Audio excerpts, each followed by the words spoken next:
নাম জান্নাতুল মাওয়া। আমি একটি কবিতা আবৃত্তি করছি। কবিতাটির নাম কেমন বড়াই। লিখেছেন হাবিবুর রহমান। লোকটা শুধু করতো বড়াই, দেখে নিতাম লাগলে লড়াই।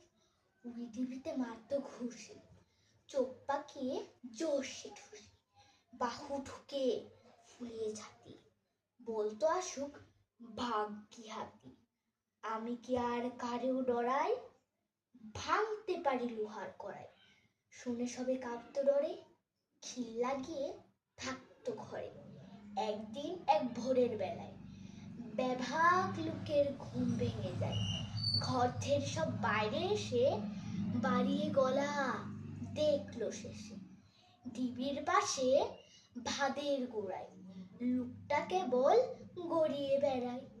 ব্যাপার কি ভাই, ব্যাপার কি ভাই, ফিসফিসিয়ে বলল সবাই। লোকটা তখন চেঁচিয়ে জানায়, উই ধরেছে নাকের ডগায়।